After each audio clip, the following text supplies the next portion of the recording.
अस्सलामु अलैकुम अज़ीज़ तुलबा व तालिबात। जैसा कि आप जानते हैं, आज हमारा वीक नंबर 9 और इसी मुनासबत से हमारा लेक्चर नंबर भी 9 है। मैनेजरियल अकाउंटिंग और cost and management accounting lecture series में हमारा जो टॉपिक ऑनगोइंग है, जिसके ऊपर डिस्कशन हमने lecture number 8 last week start की थी, एक्टिविटी बेस्ड कॉस्टिंग। जितनी भी कंसेप्चुअल अंडरस्टैंडिंग है, कंसेप्चुअल बेस है, हमने इश्यूज़ को लेक्चर नंबर 8 में डिस्कस कर लिया था।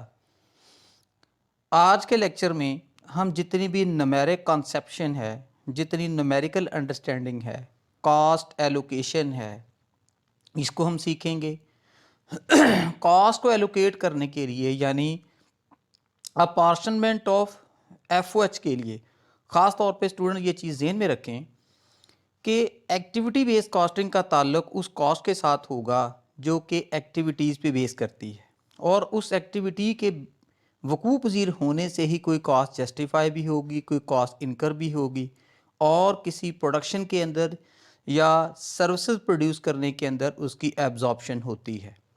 और अगर वो एक्टिविटी वकूफ़ पज़ीर ना हो तो फिर उस कॉस्ट को इनकर करने की कोई वजह नहीं है और वो जस्टिफाई भी नहीं हो सकेगी।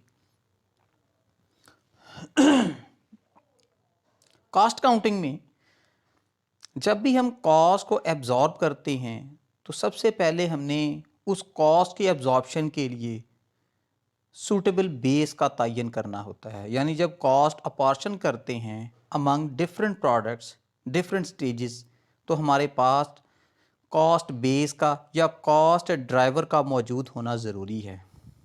इसी तरह जब हम कॉस्ट ड्राइवर का तयन कर लेंगे तो सेकंड स्टेज पे फिर हमने कॉस्ट पूल को भी जस्टिफाई करना है कि किस जगह पे कॉस्ट ड्राइवर की बुनियाद पे जो कॉस्ट अपॉर्शन करते हैं वो सम अप होगी और फिर अल्टीमेटली वो टोटल प्रोडक्शन कॉस्ट का हिस्सा बन जाएगी।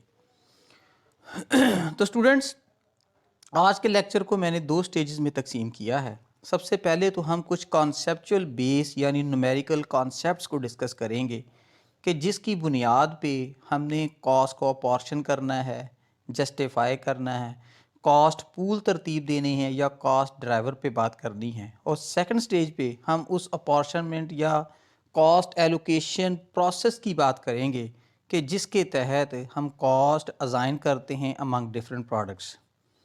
इसी लेक्चर के अंदर हम थोड़ा सा मुआजना भी करेंगे कि ट्रेडिशनल अकाउंटिंग सिस्टम जो है उसके तहत कॉस्ट कैसे एलोकेट की जाती है, जबकि एक्टिविटी बेस्ड जो कि मोस्ट सोफिस्टिकेटेड, मोस्ट प्रोमिनेंट और स्पेशलाइज्ड मेथड है टू अपॉर्शन द कॉस्ट, इसके ऊपर गुफ्तगू करेंगे और फिर दोनों का कंपैरिजन करेंगे कि कौन सी ज़्यादा बेहतर है। तो चलिए स्टूडेंट, चलते हैं अपने टॉपिक की तरफ। मैं हूं आपका टीचर राना आसिफ शहजाद अली। हमारे आज के लेक्चर के जो आउटकम्स होंगे इनको वन बाय वन आगे डिस्कस करते जाएंगे। जैसा कि प्रीलिमिनरी डिस्कशन में मैंने तमाम इश्यूज़ के मतलब आपको बता दिया है कि आज का जो लेक्चर नंबर 9 है एक्टिविटी बेस्ड कॉस्टिंग, हम इसमें न्यूमेरिक कॉन्सेप्ट्स पे डिस्कशन करेंगे। स्टूडेंट्स, एक्टिविटी बेस्ड कॉस्टिंग पे गुफ्तगू करने से पहले ये ज़रूरी है कि थोड़ा सा रिवाइज़ करवा दिया जाए कि ट्रेडिशनल कॉस्टिंग सिस्टम के तहत कौन से एलिमेंट्स ऑफ कॉस्ट जो हैं वो रिकग्नाइज होते हैं और प्रोडक्शन कॉस्ट का हिस्सा कौन कौन से एलिमेंट बनते हैं, जबकि ऑपरेटिंग कॉस्ट में क्या क्या आते हैं। तो स्टूडेंट्स, आप सभी जानते हैं कि जब हम प्रोडक्ट या मैन्युफैक्चरिंग कॉस्ट की बात करते हैं तो इसके अंदर दो एलिमेंट्स ऑफ कॉस्ट होते हैं जिसको कि हम नेचर के एतबार से फिक्स और वेरिएबल कॉस्ट का नेम देते हैं। ट्रेडिशनल कॉस्टिंग सिस्टम के तहत डायरेक्ट लेबर और डायरेक्ट मटेरियल चूँकि डायरेक्टली ट्रेसेबल कॉस्ट होती हैं, यानी किसी भी मैन्युफैक्चर्ड गुड्स के अंदर इनकी प्रेजेंस ज़रूरी होती है, इनके बगैर या इस कॉस्ट के वकूफ़ पज़ीर हुए बगैर वो चीज़ वजूद में नहीं आ सकती। और इसी तरह हमारे पास जो अदर फैसिलिटेटिंग कॉस्ट होती हैं कि जिसको हमने फैक्ट्री ओवरहेड्स या मैन्युफैक्चरिंग ओवरहेड का नेम दिया होता है, इसकी दो इकसाम तो होती हैं, इसको दो हेड्स के अंदर हम वेरिएबल और फिक्स में तकसीम करते हैं। इसी तरह अगर हम पीरियड कॉस्ट की बात करें, इस पीरियड कॉस्ट को ऑपरेटिंग कॉस्ट भी कहते हैं। इसका ताल्लुक प्रोडक्शन के साथ नहीं होता, बल्कि ये चीज़ को प्रोड्यूस करने के बाद जो एक्टिविटीज़ होती हैं, चीज़ को डिस्ट्रीब्यूट करना, चीज़ की मार्केटिंग करना या उसको ऑपरेट करना, इस कॉस्ट को पीरियड कॉस्ट या ऑपरेटिंग कॉस्ट का नेम भी दिया जाता है। इसके अंदर दो एलिमेंट्स होते हैं, एडमिनिस्ट्रेटिव एक्सपेंसेस और सेल्स एक्सपेंसेस। अब अगर इसकी नेचर की बात करें कि प्रोडक्शन कॉस्ट कहाँ पे एब्जॉर्ब होती है और पीरियड कॉस्ट कहाँ पे एब्जॉर्ब होती है, तो पहले प्रोडक्ट कॉस्ट को देखें। Appear on the income statement when goods are sold, यानी प्रोडक्शन कॉस्ट उस वक्त आप सीजीएस के अंदर अपीयर करते हैं और अल्टीमेटली सीजीएस इनकम स्टेटमेंट के अंदर सेल में से माइनस होती है। Prior to that time they are stored on the balance sheet as inventory, और उससे पहले उसको बैलेंस शीट के अंदर अपने करंट एसेट्स के अंदर इन्वेंट्री के तौर पे होल्ड कर लिया जाता है। कौन? वो प्रोडक्शन कॉस्ट हो, इसके अगेंस्ट जो आपके पास फिनिश गुड्स होती हैं उस सूरत में। जबकि period cost appear on the income statement in the period incurred, यानी ये उसी पीरियड की इनकम स्टेटमेंट में अपीयर होती है कि जिससे ये बिलोंग करती है। मसलन अगर हम ये बात करें कि हमने 2020 में यानी 2020 में जो मार्केटिंग या सेलिंग एक्सपेंसेस की मद में अखराजात किए हैं, तो उनको 2020 की इनकम स्टेटमेंट के अंदर ही रिपोर्ट होना चाहिए। यानी इसका मतलब ये हुआ इसका ताल्लुक एक ख़ास पीरियड के साथ होता है, और जिस पीरियड में ये कॉस्ट वकूफ़ पज़ीर होती है इसको उसी पीरियड में रिकग्नाइज़ किया जाता है। जबकि प्रोडक्शन कॉस्ट उन चीज़ों के अगेंस्ट एब्जॉर्ब होती है, रिपोर्ट होती है जो किसी पीरियड में चीज़ें बनाई गई होती हैं, और जब तक वो चीज़ें आपकी कस्टडी में है ये कॉस्ट वहाँ पे जस्टिफाइड होगी। अगर वो चीज़ें बना के आपने रख ली हैं, सेल अभी नहीं की, तो वो इन्वेंट्री की सूरत में यानी फिनिश गुड्स की सूरत में बैलेंस शीट में करंट एसेट्स का हिस्सा बन जाती हैं। ट्रेडिशनल कॉस्टिंग सिस्टम को अगर मज़ीद डिटेल में हम देखें, जैसा कि हम बात कर चुके हैं कि basic elements of production cost तीन होते हैं, जिसमें डायरेक्ट लेबर, डायरेक्ट मटेरियल और फैक्ट्री ओवरहेड कॉस्ट होती है। और इसी तरह पीरियड कॉस्ट में हम एडमिनिस्ट्रेटिव एक्सपेंसेस जो कि हेड ऑफिस के अखराजात होते हैं या सेल्स एंड मार्केटिंग एक्सपेंसेस, इसके अलावा भी डिस्ट्रीब्यूशन एक्सपेंसेस भी इसके अंदर आ सकते हैं। सप्लाई चेन से रेलिवेंट एक्सपेंसेस भी पीरियड कॉस्ट को ही चार्ज करते हैं। ट्रेडिशनल कॉस्टिंग सिस्टम के तहत डायरेक्ट लेबर और डायरेक्ट लेबर और direct material are easy to trace to the product, जो कि मैं पहले भी गुफ्तगू कर चुका हूँ कि इन दो कॉस्ट को जस्टिफाई करना, रिकॉर्ड करना और इसको अकोमोडेट करना बड़ा आसान होता है। ये दोनों कास्ट जो प्रोडक्ट बन के आपके सामने आती है उसमें डायरेक्टली ट्रेसेबल होती हैं। आप इनको लोकेट कर सकते हैं, इनको ऑब्ज़र्व कर सकते हैं, इसका मुशाहदा कर सकते हैं। मसला सिर्फ ये होता है कि जो फैक्ट्री ओवरहेड कॉस्ट, जिसको कि फैसिलिटेटिंग कॉस्ट भी कहा जाता है या मैन्युफैक्चरिंग ओवरहेड कॉस्ट भी कहा जाता है, इस लेवल पे होता है। The problems come with factory overhead. अब फैक्ट्री ओवरहेड के अंदर एक एलिमेंट ऐसा होता है जो फिक्स होता है, जो किसी एक्टिविटी के वकूफ़ पज़ीर होने पे बेस नहीं करता, और जबकि सेकंड एलिमेंट ऐसा होता है जो वेरिएबल होता है। और वेरिएबल कॉस्ट स्टूडेंट्स आप जानते हैं, मैंने लेक्चर नंबर 5 के अंदर ये चीज़ पहले ही बता दी हुई है कि वेरिएबल कॉस्ट हमेशा एक्टिविटी के वकूफ़ पज़ीर होने पर डिपेंड करती है। तो चूँकि हमारे आज के लेक्चर का ताल्लुक एक्टिविटी बेस्ड कॉस्टिंग के साथ है, तो हम ये कह सकते हैं कि हमने जो आज के लेक्चर का और ऑलमोस्ट 80 to 90% हमारा फोकस होगा वो फैक्ट्री ओवरहेड या मैन्युफैक्चरिंग ओवरहेड कॉस्ट के ऊपर होगा कि फैक्ट्री ओवरहेड कॉस्ट को एक्टिविटी वाइज आपने एलोकेट कैसे करना है, डिफरेंट पीरियड में, डिफरेंट प्रोडक्ट में, एंड सो ऑन। तो हम ये कह सकते हैं traditional costing system typically used on rate to allocate overhead to products, यानी जो एक्टिविटी बेस्ड सिस्टम है in accommodation with traditional costing system हम इस्तेमाल कर सकते हैं कि जब हमने मुख्तलिफ प्रोडक्ट के दरमियान एक स्पेसिफाइड या तयशुदा रेट के मुताबिक कॉस्ट को एलोकेट करना होता है। This rate was often based on direct labor dollars or direct labor hours। यानी ये जो एब्जॉर्प्शन या एप्लीकेशन रेट जब कैलकुलेट किया जाता है तो इसकी एक सूटेबल बेस होती है। इस सूटेबल बेस को कॉस्ट ड्राइवर का नाम भी दिया जाता है और अमूमी तौर पे एफ की एब्जॉर्प्शन रेट कैलकुलेट करने के लिए हम किसी फिक्स या किसी डायरेक्ट बेस को ही एक ड्राइवर के तौर पे यूज़ करते हैं, लेकिन इसके अलावा भी कुछ ड्राइवर्स होते हैं। अगली स्लाइड्स पे मैं आपके साथ डिस्कस करूंगा कि मैक्सिमम कितने कॉस्ट ड्राइवर्स हैं जो इस्तेमाल हो सकते हैं कॉस्ट की एलोकेशन की बेस के तौर पे। दिस मेड सेंस, इससे आपके अंदर एक सेंस पैदा होती है। As direct labour was a major cost driver in early manufacturing plants, के जो डायरेक्ट लेबर कॉस्ट होती है इसको एक मेन और मेजर कॉस्ट ड्राइवर के तौर पे इस्तेमाल किया जाता है जब प्रोडक्शन या मैन्युफैक्चरिंग सेक्टर में अर्ली कॉस्ट की रिकॉर्डिंग की जाती है।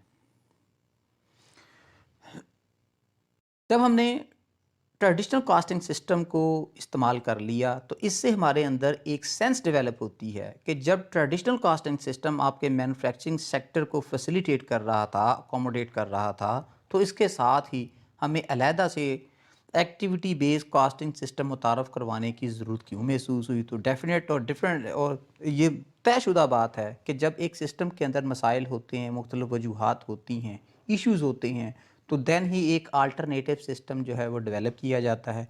तो इसी वजह से एक सेंस डेवलप होती है कि एक्टिविटी बेस्ड कॉस्टिंग सिस्टम की ज़रूरत महसूस हुई।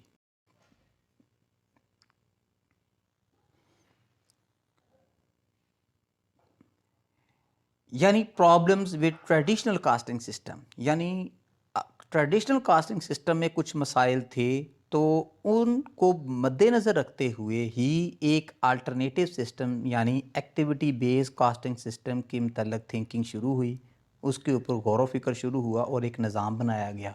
तो सबसे पहले तो हम ये बात करेंगे कि वो कौन से मसाइल हैं जो कि ट्रेडिशनल कास्टिंग सिस्टम के अंदर ट्रेस आउट हुए, जिनको बेस बनाया गया। Number one, manufacturing process and the products they produce are now more complex. आज के दौर में प्रोडक्शन का अमल भी पेचीदा हो गया है और उसके तहत जो मुख्तलिफ कॉस्ट पूल्स को जो कॉस्ट असाइन करते हैं उसकी आइडेंटिफिकेशन या उसके अंदर भी मसाइल आए। तो इस वजह से इसके अंदर ये मसला बना कि इसकी बुनियाद पे कॉस्ट को एलोकेट करना मुश्किल नज़र आने लगा।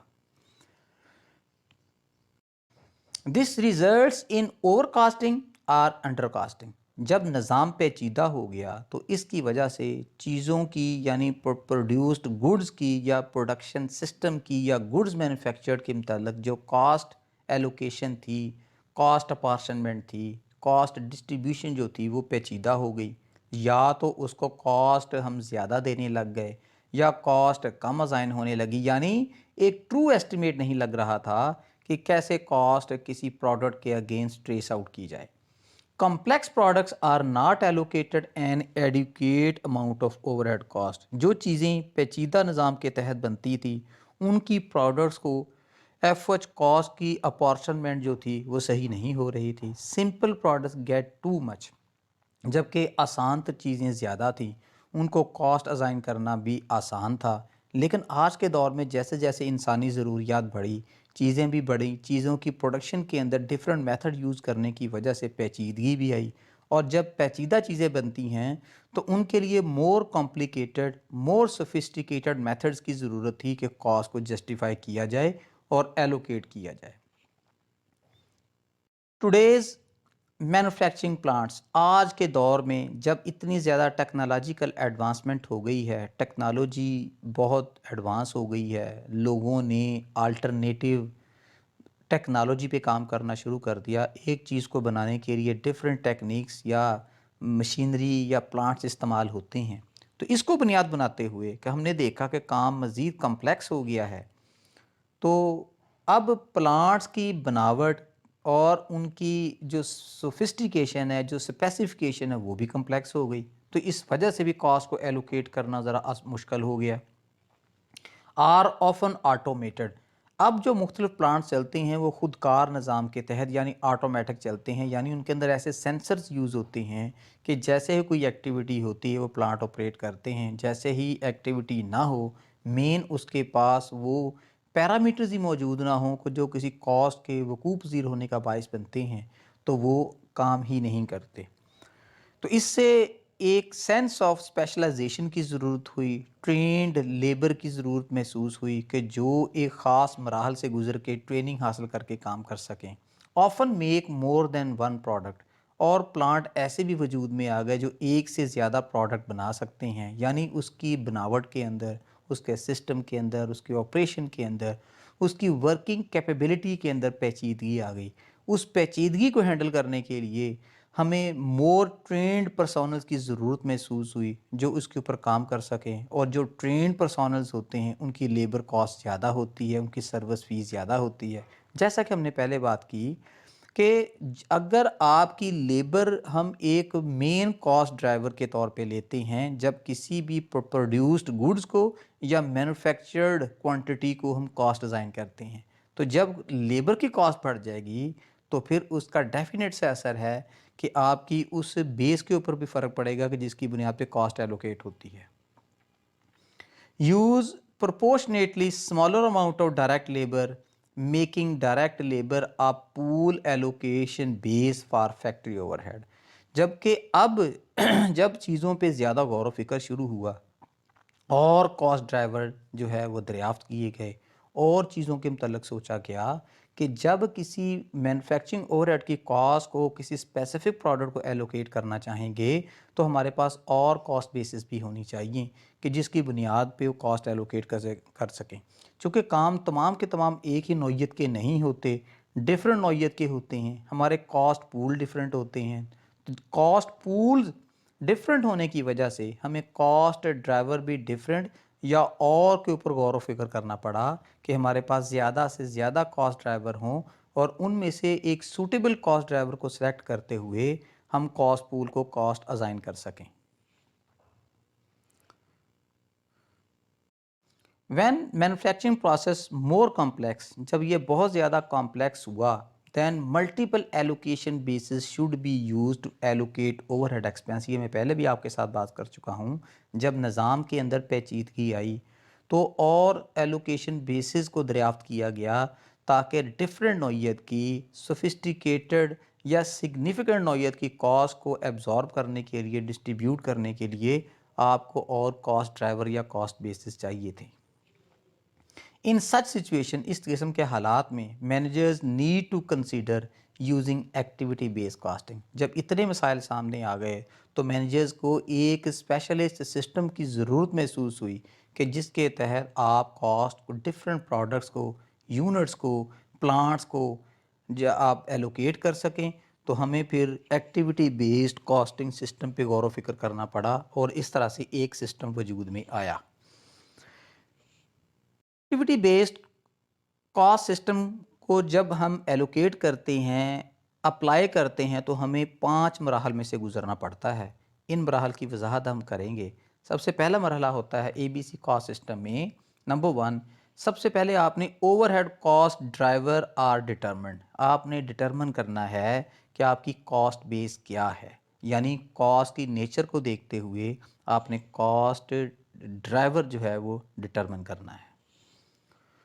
नंबर 2, सेकंड मरहला जो होगा, activity cost pools are created, यानी कॉस्ट ड्राइवर ने जब किसी स्पेसिफिक कॉस्ट को तकसीम करके एक रेट डिफाइन करना है और इस रेट की बुनियाद पे एक स्पेसिफिक जगह पे एक स्पेसिफिक टास्क पे जब कॉस्ट असाइन करेंगे उसे कॉस्ट पूल का नाम दिया जाता है। An activity cost pool is a pool of individual cost that all have the same cost driver, यानी उस कॉस्ट के ऊपर तमाम जगहों से जो कॉस्ट आएगी वो एक ही कॉस्ट ड्राइवर की बुनियाद पे आएगी। तो एक ही कॉस्ट ड्राइवर की बुनियाद पे जिस जगह पे कॉस्ट इकट्ठी होती है उसको कॉस्ट पूल का नाम दिया जाता है। तीसरा मरहला जो कि ABC इम्प्लीमेंटेशन में होगा, all overhead cost are then allocated to one of the activity cost pool. किसी भी एक्टिविटी कॉस्ट पूल जिसको कि हमने डिसाइड किया होगा, इस एब्जॉर्प्शन रेट को बेस बनाते हुए आप कॉस्ट कैलकुलेट करेंगे और उस कॉस्ट पूल को चार्ज कर देंगे। फोर्थ स्टेप होगा, an overhead rate is then calculated for each cost pool. हर कॉस्ट पूल के लिए कॉस्ट की नेचर के मुताबिक अलहदा एब्जॉर्प्शन रेट कैलकुलेट होता है यूजिंग फॉलोइंग फार्मूला। यानी एब्जॉर्प्शन रेट कैलकुलेट करने के लिए ये फार्मूला इस्तेमाल होगा, cost in activity cost pool divided by base. यानी अगर तो हम लेबर की को कॉस्ट पूल बनाया है तो हम उसकी लेबर आवर्स की बुनियाद पर डिस्ट्रीब्यूट कर सकते हैं, उसका रिलेशन कॉस्ट लेबर के मुताबिक कैलकुलेट करके कर सकते हैं। इसी तरह अगर किसी प्लांट की कॉस्ट मालूम करनी है तो उसके जो मशीन आवर्स होते हैं या प्लांट वर्किंग आवर्स होते हैं हम उनको बेस बना सकते हैं। इसी तरह अगर हमने किसी स्टोर रूम की कॉस्ट कैलकुलेट करनी है तो उसकी बेस्ड एरिया कवर्ड भी हो सकता है, यानी स्क्वायर फीट हो सकते हैं, तो डिपेंड करता है। The base is of course the cost driver. तो इस वजह से हम कह सकते हैं एलोकेशन बेस को ही हम कॉस्ट ड्राइवर का नाम देते हैं। और आखिरी मरहला जो ABC कॉस्टिंग सिस्टम के अंदर होगा, fifth, overhead cost are then allocated to each product. जब FOH कॉस्ट जस्टिफाई हो जाएगी तो हर प्रोडक्ट को इसको एलोकेट कर दिया जाएगा according to how much of each base the product use.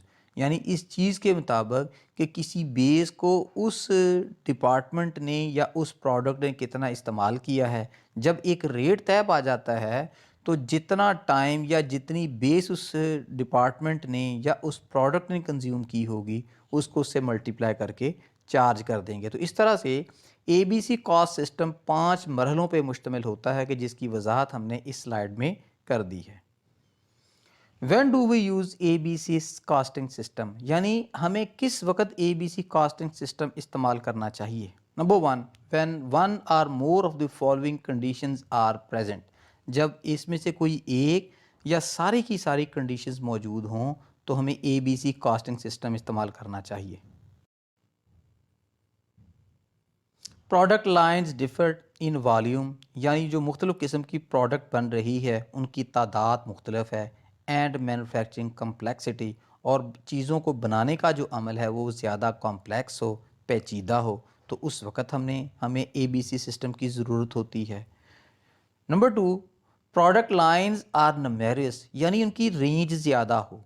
And diverse, फैली हुई, उनकी कम्प्लेक्सिटी ज़्यादा हो, उनकी शेप मुख्तलिफ़ किस्म की हो, उनके साइज़ डिफरेंट किस्म के हों और चीज़ें मुख्तलिफ़ सोसाइटीज़ के लिए मुख्तलिफ़ सोसाइटीज़ की ज़रूरियात को देखते हुए बनाई जाएँ। जैसे कि हमारा यहाँ पे जो नेस्ले है वो मुख्तलिफ़ किस्म की प्रोडक्ट बनाता है। And they require different degree of sport services, और उनको मुख्तलिफ़ किस्म की स्पोर्ट सर्विसेज की ज़रूरत होती है फॉर प्रोडक्ट हैंडलिंग या प्लांट को ऑपरेट करने के लिए जो पर्सोनल्स होते हैं उसके मुताबिक। तीसरी रीज़न जो कि ABC कॉस्टिंग सिस्टम की होती है वो है overhead cost constitute a significant portion of total cost. यानी FOH जो है ये टोटल कॉस्ट का एक सिग्निफिकेंट या एक मौसर हिस्सा होती है और इसके एक गालब हिस्से पर मुश्तमिल होने की वजह से इसकी डिस्ट्रीब्यूशन पे के ऊपर ख़ास फोकस किया जाता है। इस वजह से FOH की डिस्ट्रीब्यूशन के लिए हम एक्टिविटी बेस्ड कॉस्टिंग सिस्टम को प्रायोरिटी देते हैं। The manufacturing process are number of products has changed significantly, यानी जो चीज़ें बनाई जा रही हैं या वो अवामिल कि जिनसे गुजर के चीज़ें बनाई जाती हैं वक्त के साथ साथ वो भी चेंज हो रहे हों। For example, from labour intensive to capital intensive automation, यानी जहाँ पे मैनुअल वे में ज़्यादा काम होता है वो लेबर इंटेंसिव होती हैं। उससे हट के अगर आप ऑटोमेटेड यानी मशीन बेस्ड चीज़ों की तरफ चले जाते हैं तो आपका फोकस लेबर से हट के FOH की तरफ चला जाता है। जब आपकी टोटल प्रोडक्शन कास्ट का गालब हिस्सा मैन्युफैक्चरिंग ओवरहेड के ऊपर मुंतकिल हो जाए तो फिर आपको ABC कॉस्टिंग सिस्टम को प्रेफर करना पड़ता है। प्रोडक्शन और marketing managers are ignoring data provided by the existing system, यानी जो मार्केटिंग सिस्टम में काम करने वाले लोग हैं या जो प्रोडक्शन को एक्यूमुलेट करने वाला निज़ाम है या मैनेजर्स हैं वो जो मुख्तलिफ सोर्सेज से डेटा आता है उससे वो मुतमईन नहीं होते क्योंकि वो इतना डिटेल्ड नहीं होता। and are instead using bootleg casting data or the other alternative data when pricing or making other product decisions। यानी जब आप चीज़ों के मुताबिक फ़ैसले करते हैं उस वक्त तक किसी चीज़ की प्राइसिंग डिसीजन नहीं हो सकती जब तक उसकी कॉस्ट एक्यूमुलेट ना हो जाए, और कॉस्ट को फाइनलाइज करने के लिए, कॉस्ट को एक्यूमुलेट करने के लिए हमें ABC कॉस्टिंग सिस्टम को जो है वो अप्रूव करना पड़ता है।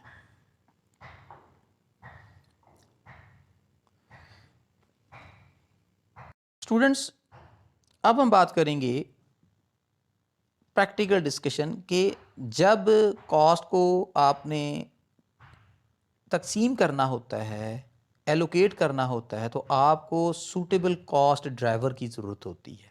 तो इस स्लाइड पे हम ये डिस्कशन करेंगे पॉसिबल या मैक्सिमम कितने कॉस्ट ड्राइवर्स होते हैं कि जिनको किसी एफएच कॉस्ट को एब्जॉर्ब करने के लिए, एलोकेट करने के लिए एक कॉस्ट ड्राइवर या एलोकेशन बेस के तौर पे इस्तेमाल किया जाता है। सबसे पहले तो इसमें हो सकते हैं मशीन आवर्स, यानी कॉस्ट इस नौइयत की हो कि किसी प्लांट की कॉस्ट को एब्जॉर्ब करना हो तो उसकी एलोकेशन बेस बनानी हो, तो वहाँ पे मशीन आवर्स को एलोकेशन बेस के तौर पे यूज़ किया जाता है। डायरेक्ट लेबर आवर्स, अगर लेबर इंटेंसिव इंडस्ट्री है जहाँ पे मैनुअली या इंटेलेक्चुअल स्किल के साथ काम ज़्यादा होता है, तो वहाँ पे एफएच कॉस्ट को एब्जॉर्ब करने के लिए डायरेक्ट लेबर आवर्स को आप एक सूटेबल बेस के तौर पे या कॉस्ट ड्राइवर के तौर पे इस्तेमाल करते हैं। नंबर ऑफ़ सेटअप्स, यानी अगर आपने एक जगह से ज़्यादा जगह पे अपनी फैसिलिटी लेआउट लगाए हुए हैं और उनके साइजेस डिफरेंट हैं, तो फिर आप टोटल कॉस्ट को जस्टिफाई करने के लिए नंबर ऑफ़ सेटअप को कॉस्ट ड्राइवर या बेस के तौर पे इस्तेमाल करते हैं। नंबर ऑफ़ प्रोडक्ट्स, अगर आप एक से ज़्यादा प्रोडक्ट बना रहे हैं और टोटल कॉस्ट एक ही जगह पे अक्यूमुलेट होती है, तो डिफरेंट कॉस्ट को उनको साइज़, उनकी वैल्यू और उनके डिज़ाइन या कॉम्प्लेक्सिटी के मुताबिक डिफरेंट टास्क या कॉस्ट असाइन करना पड़ती है, तो उस वक्त भी हमारे लिए सूटेबल होता है कि हम नंबर ऑफ़ प्रोडक्ट को ही बेस बना लें कि टोटल कॉस्ट को जब पर यूनिट बेस पे कैलकुलेट करना हो। नंबर ऑफ़ परचेज ऑर्डर्स, यानी कितनी दफ़ा चीज़ें आपने ख़रीदी हैं, यानी इसको अमूमी तौर पे परचेज डिपार्टमेंट की कॉस्ट को जस्टिफाई या एलोकेट करने के लिए इस्तेमाल किया जाता है। नंबर ऑफ़ एम्प्लॉइज़, जहाँ पे आपकी काम की नौइयत इस किस्म की हो, लेबर कॉस्ट की नौइयत इस किस्म की हो कि लेबर कॉस्ट ज़्यादा सूटेबल आपको फ़ील होता है, यानी लेबर इंटेंसिव इंडस्ट्री जो होती है वहाँ पे डायरेक्ट लेबर की जो परफॉर्म करने वाले जो लोग होते हैं जिनको एम्प्लॉइज़ कहा जाता है उसको सूटेबल बेस बनाया जाता है। और अमूमी तौर पे नंबर ऑफ़ एम्प्लॉइज़ बेस होती है इंश्योरेंस प्रोवाइड करना, हेल्थ सर्विसेज प्रोवाइड करना एम्प्लॉइज़ को, या इस तरह के अदर बेनिफिट जो कि लेबर को देना ज़रूरी होते हैं, यानी सोशल सिक्योरिटी से relevant. Number of square feet, अगर आपने कॉस्ट एफएच कॉस्ट इस चीज़ से रिलेट करती है कि वो स्टोर के कवर्ड एरिया के मुतल्लक है या covered area of production space है, तो वहाँ पे एरिया स्क्वायर फीट को आप सूटेबल बेस्ड या कॉस्ट ड्राइवर के तौर पे यूज़ करते हैं। अब हम बात करेंगे कि इन प्रैक्टिस कितने क्लासिफिकेशन यूज़ होते हैं, कॉमन क्लासिफिकेशन सिस्टम कितने हैं। सबसे पहले होता है unit level activities, activities performed for each unit of production, यानी चीज़ों को जब बनाया जाता है तो कितने मरहल से गुजारा जाता है और उस हर मरहले के अंदर कितने यूनिट तरतीब पाते हैं या यूनिट के ऊपर कितने फ़ीसद काम मुकम्मल होता है, उसको हम unit level activity classification system का नाम देते हैं। Number two, batch level activities, activities performed for each of batch of product, यानी जब जॉब ऑर्डर कॉस्टिंग की बात करते हैं तो एक तरह की चीज़ें मुख्तलिफ बैचेस में बनती हैं, तो उस बैच, एक बैच जब मुकम्मल होता है तो उसकी कॉस्ट टोटल जब आपके सामने आती है, या एक टोटल प्रोडक्शन कास्ट जहाँ पे जमा होती है, अगर वहाँ पे एक से ज़्यादा बैचेस बन रही हों तो हर बैच को अलहदा से कॉस्ट असाइन करनी हो तो हम बैच लेवल एक्टिविटी को वहाँ पे क्लासीफाई करते हैं। Number three, product level activities, यानी मल्टी प्रोडक्ट बनाने वाली company, just like LG company है, ये मुख्तलिफ़ किस्म की इलेक्ट्रॉनिक अप्लाइंसेस आपके लिए बनाते हैं। Activities performed in support of an entire product line, यानी अगर हमने अभी LG की बात की है कि LG ने टोटल एक पीरियड के दरमियान या एक प्रोडक्शन लेवल पे रहते हुए कितने टीवी प्रोड्यूस किए हैं, कितने एसी प्रोड्यूस किए हैं, तो इसको वहाँ पे एक सूटेबल क्लासिफिकेशन सिस्टम के तौर पे रिकग्नाइज़ किया जाता है। फैसिलिटी लेवल एक्टिविटीज़ यानी कौन सी प्रोडक्ट किस फैसिलिटी या प्लांट पे बन रही है। जैसे हम नेस्ले की बात करते हैं, पानी से मुतल्लक और इन्फेंट फूड के मुतल्लक जितनी प्रोडक्ट है वो शेखुपुरा प्लांट के अंदर बनती हैं, जबकि जो उनकी डेयरी प्रोडक्ट है या मिल्क से रेलिवेंट प्रोडक्ट्स है वो ज़्यादा आरफ वाला प्लांट में बनती हैं। तो जब इस किस्म की चीज़ें हों कि आपने प्रोडक्ट वाइज अपने प्रोडक्शन प्लांट में तकसीम किया हुआ हो कि कौन सी चीज़ कहाँ पे बनानी है, तो वहाँ पे facility level activities classification system justify किया जाता है। अब जितनी हमने डिस्कशन कर ली है, इसी की बुनियाद पे एक क्वेश्चन करते हैं। ये आपकी बुक का क्वेश्चन नंबर 1 है एक्सरसाइज का। मैं रीडिंग कर रहा हूँ पहले। The following activities occur at Greenwich Corporation, a company that manufactures a variety of products. मुख्तलिफ किस्म की प्रोडक्ट बनाने वाली कंपनी है, यानी इनकी प्रोडक्ट रेंज और प्रोडक्ट लाइन डिफ्रेंशिएट करती हैं। ये कुछ 7 से 8 आइटम दी हुई हैं। आपने इसको क्लासीफाई करना है। Classify each of the activities above as either a unit level, batch level, product level are organisation sustaining activity, यानी ऑर्गेनाइजेशन को चलाते रहने के लिए कुछ एक्टिविटीज़ लाजमी परफॉर्म करनी होती हैं कि जिनका जिक्र मैंने अभी लास्ट स्लाइड पे किया है। नेक्स्ट स्लाइड पे मैं इसका सलूशन देता हूँ, वहीं पे इनकी आइटम्स दी हुई हैं। मैं साथ साथ वजाहत करता जाऊँगा और इसको जस्टिफाई करता जाऊँगा कि ये कौन सी एक्टिविटी है। पहली है receive raw material from supplier, यानी सप्लायर से आपने रॉ मटेरियल जो है वो मंगवाया है। ज़ाहिर सी बात है कि एक प्रोडक्ट के ऊपर एक किस्म का प्रोडक्ट मटेरियल लगा होगा, तो आपने वो मटेरियल जो मंगवाना है इसको बैच लेवल यानी एक स्पेसिफिक प्रोडक्ट जितनी मिकदार में तैयार करनी है उसके लिए मंगवाते हैं। इसको बैच लेवल एक्टिविटी कहते हैं। नंबर 2, मैनेज पार्ट्स इन्वेंट्रीज, यानी ऐसे आपने पार्ट्स अलहदा से रखे होते हैं कि अगर प्रोडक्शन प्रोसेस के अंदर मशीन में कोई ख़राबी हो जाए तो वो पार्ट आपको बाज़ार से ना ख़रीदना पड़े, ऑलरेडी आपके पास पड़े हुए हों, तो इससे आपके प्रोडक्शन स्पेसिफिक प्रोडक्शन मशीनरी को सपोर्ट मिलती है। तो इसको हम प्रोडक्ट लेवल क्लासिफिकेशन सिस्टम कहते हैं या एक्टिविटी का नाम देते हैं। Number C, do rough milling work on products, यानी चीज़ें जब बनाई जाती हैं प्रोडक्शन लाइंस के अंदर तो एक रफ़ तरीके से बनाई जाए। इसका मतलब है कि वो जो प्रोडक्ट बन रही होगी उसके अंदर फॉल्ट आ सकते हैं, तो इस एक्टिविटी को आप यूनिट लेवल एक्टिविटी का नाम देते हैं। Number 4, interview and process due implies in the personnel department, यानी एचआर डिपार्टमेंट नए जो आपके पास इम्प्लाइज आ रहे हैं उनके इंटरव्यू करते हैं और सूटेबल कैंडिडेट को सिलेक्ट किया जाता है। तो बेसिकली अगर देखा जाए ये ऑर्गेनाइजिंग सस्टेनिंग एक्टिविटी इस वजह से है कि ऑर्गेनाइजेशन को कीप ऑन रनिंग रखने के लिए आपको स्किल्ड मैन पावर की ज़रूरत होती है जो डिफरेंट स्किल्स रखते हैं और काम कर सकें। ई, डिज़ाइन न्यू प्रोडक्ट, नए प्रोडक्ट जब आपने बनानी है तो प्रोडक्ट की क्लासिफिकेशन आ जाती है, तो ये प्रोडक्ट लेवल एक्टिविटी होगी। F, perform periodic preventive maintenance, यानी एक इंटरवल के बाद आप अपने प्लांट की जब मेंटेनेंस करते हैं एंड जनरल यूज़ इक्विपमेंट बनाते हैं, तो इसका मतलब ये होता है कि ऐसे इक्विपमेंट जो मल्टीपल जगह पे इस्तेमाल होते हैं और जिनके बगैर चीज़ों को बनाना मुमकिन नहीं होता, उनकी मेंटेनेंस कॉस्ट जो होती है वो लाजमी होती है। तो इसको ऑर्गेनाइजिंग सस्टेनेबल एक्टिविटी का नाम दिया जाता है।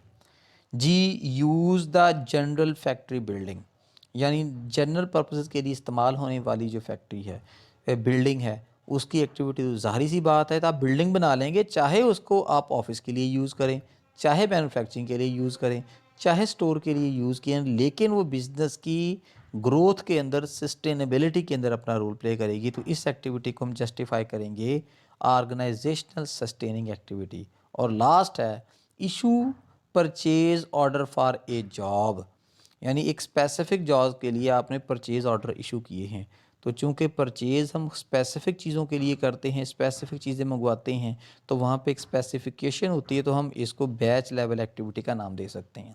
ये मैंने अपने पॉइंट ऑफ व्यू से अपने नॉलेज को इस्तेमाल करते हुए इसको जस्टिफाई कर दिया। इसमें से कुछ इस क्लासिफिकेशन के अंदर कुछ ऐसी बेसिस भी हैं जिन पे मज़ीद गुफ्तगू हो सकती है, उनके ऊपर मज़ीद गौर व फिक्र हो सकता है ताकि हम इसके मतलब फ़ैसला कर सकें। अब हम एक एग्ज़ाम्पल देखते हैं। ट्रेडिशनल कास्टिंग यानी जैसे कि हमने गुफ्तगू की है कि दो सिस्टम मीनवाइल होते हैं, ट्रेडिशनल कास्टिंग सिस्टम और activity based casting system. Traditional costing system के अंदर जब चीज़ें बन जाती हैं तो उनको कॉस्ट असाइन करना बड़ा सिंपल सा फार्मूला होता है, और जब आप सबसे पहले आप पर यूनिट कॉस्ट जस्टिफाई कर लेते हैं, यानी उसकी प्रोडक्शन कॉस्ट कितनी होती है। जब पर यूनिट कॉस्ट आ जाए तो जितने यूनिट प्रोड्यूस्ड होते हैं उससे मल्टीप्लाई कर देते हैं। ये मैं क्वेश्चन आपके सामने रख रहा हूँ। Ciudad Juarez's factory makes two product, यानी एक फैक्ट्री है जो दो किस्म की प्रोडक्ट बनाती है, mountain bikes and racing bikes, यानी माउंटेन बाइक और रेसिंग बाइक दो प्रोडक्ट हैं। 1000 माउंटेन बाइक बनाती है कंपनी और 200 रेसिंग बाइक्स बनाती है। Will produced direct material include, direct material किस किस्म का होगा, फ्रेम, जो कि $100 पर माउंटेन बाइक इस्तेमाल होगा और $200 पर रेसिंग बाइक इस्तेमाल होगा, यानी वो फ्रेम जो इस्तेमाल होना है उसकी स्पेसिफिकेशन है। फिर डायरेक्ट लेबर है, $30 पर माउंटेन बाइक है और $60 पर रेसिंग बाइक है। और इसी तरह ओवरहेड को बताया गया है, ये इसकी allocation base direct labour cost को बनाया गया है और कहा गया है एलोकेट अ 5 टाइम डायरेक्ट लेबर, यानी जिस साइकिल की जितनी लेबर की कॉस्ट है उसको 5 टाइम से मल्टीप्लाई करके उसकी यूनिट कॉस्ट के अंदर ऐड कर देंगे। जैसे यहाँ पे लिखा हुआ है direct labour for mountain bike $30 है, तो इसको मल्टीप्लाई पे 5 कर दो और माउंटेन बाइक की पर यूनिट कॉस्ट के अंदर ऐड कर दो। और इसी तरह आप दूसरी रेसिंग बाइक के साथ कर सकते हैं। What would be the cost of each bike under traditional casting. अब हमने कैलकुलेट करना है कि दोनों मेथड के तहत हर प्रोडक्ट की पर यूनिट कॉस्ट क्या होगी। तो ये आपके सामने सोल्यूशन है। डायरेक्ट मटेरियल माउंटेन बाइक का $100 का है, रेसिंग बाइक का $200 का, हमने इसको यहाँ पे प्लेस कर दिया। फिर डायरेक्ट लेबर है जो कि माउंटेन बाइक पे $30 पर बाइक पे है और रेसिंग में $60 पे है। मैन्युफैक्चरिंग ओवरहेड जो हैं, जैसे हमने कहा था कि 5 टाइम्स, ये नीचे मैंने कैलकुलेशन की हुई है माउंटेन बाइक की एफ कॉस्ट की, कि अब जो माउंटेन बाइक की एफ कॉस्ट है, लेबर कॉस्ट है, चूँकि ये बेस थी उसकी एफ की एब्जॉर्प्शन के लिए, तो ये आ रही है यहाँ पे $30। तो इसको 5 टाइम 5 से ज़रब दे दें, ये 150 हो जाएगी। ठीक है, इसको आप मैन्युफैक्चरिंग ओवरहेड के अगेंस्ट 150 लिख देंगे। और इसी तरह से रेसिंग बाइक की जो कि डायरेक्ट लेबर है वो $60 लिखी हुई, इसको मल्टीप्लाई बाय 5 कर दो तो ये आपके पास 300 आ जाएगी, तो इसको लिख देंगे। इस तरह से जब हमने टोटल इसका किया, माउंटेन बाइक की total production cost per unit बनी $280 और रेसिंग बाइक की बनी $560। अब अगर हम टोटल कॉस्ट कैलकुलेट करना चाहते हैं तो ये नीचे देखें ग्रीन कलर में मैंने कैलकुलेशन की हुई है और हमें क्वेश्चन के डेटा में बताया गया था कि 1000 माउंटेन बाइक प्रोड्यूस किए हैं जबकि आपने 200 रेसिंग बाइक्स प्रोड्यूस किए हैं। तो पर यूनिट कॉस्ट जब जस्टिफाई हो जाए ट्रेडिशनल कास्टिंग सिस्टम के तहत उनको उनके यूनिट प्रोड्यूस से मल्टीप्लाई कर दें और टोटल कॉस्ट कैलकुलेट कर लें। इस तरह से माउंटेन बाइक की टोटल कॉस्ट आपके पास बनी है 1000 यूनिट की 2,80,000। और इसी तरह दूसरे यानी रेसिंग बाइक की चूँकि हमने 200 यूनिट बनाए हैं तो इसकी कॉस्ट कम होगी और वो 1,12,000 यहाँ पे शो हो रही है। अब इसी डेटा को हम ABC कॉस्टिंग सिस्टम के तहत जस्टिफाई करने की कोशिश करते हैं। चूँकि ये जो गिवन इन्फॉर्मेशन है ये कंप्लीट नहीं है ABC कॉस्टिंग सिस्टम को साबित करने के लिए। ABC कॉस्टिंग सिस्टम के तहत हमें मज़ीद स्पेसिफिकेशन की ज़रूरत होती है। मटेरियल को इसको डिस्ट्रीब्यूट करने के लिए हमें एक सूटेबल बेस चाहिए होती है। FOH को डिस्ट्रीब्यूट करने के लिए हम सूटेबल बेस चाहिए होती है। तो हम पहले ये देखते हैं कि इसके लिए मज़ीद क्या क्या चीज़ें रिक्वायर्ड है कि जिसको रिपोर्ट किया जा सकता है। अब ये सोल्यूशन मैंने आपके सामने लिख दिया है। वेरी लेफ्ट साइड पे मैंने एक्टिविटी लिखी हुई है, यानी एक्टिविटी बेस्ड कास्टिंग सिस्टम के तहत पहले उन नेसेसरी एक्टिविटीज़ का तयन किया जाता है कि जिससे गुजार के कोई चीज़ मुकम्मल होती है। तो यहाँ पे 4-5 एक्टिविटीज़ लिखी हैं। पहले परचेजिंग एक्टिविटी है, फिर सेटअप की एक्टिविटी है, फिर इंस्पेक्शन की एक्टिविटी है और आखिर में रनिंग मशीन को चलाने की एक्टिविटी हमने रखी। यानी अपनी जो एक्टिविटीज़ को स्पेसिफाई करते हुए वर्क को 4 या 5 एक्टिविटीज़ में तकसीम कर दिया। फिर रेट बनाए गए हैं कि हमें सूटेबल रेट चाहिए होंगे कि अगर हम परचेजिंग कर रहे हैं तो परचेज़ ऑर्डर का रेट क्या है, अगर हम मुख्तलिफ सेटअप लगा रहे हैं तो सेटअप के कॉस्ट की जो हमने अज्यूम करनी है या एब्जॉर्ब करनी है उसका सूटेबल यूनिट क्या होगा। इसी तरह हम इंस्पेक्शन के साथ करेंगे और रनिंग मशीन के साथ करेंगे। तो आपके सामने ये मौजूद है कि हमने जितने जितने साइकिल प्रोड्यूस किए हैं, हमने वो एक्टिविटी की परचेजिंग कॉस्ट अलहदा से निकाली।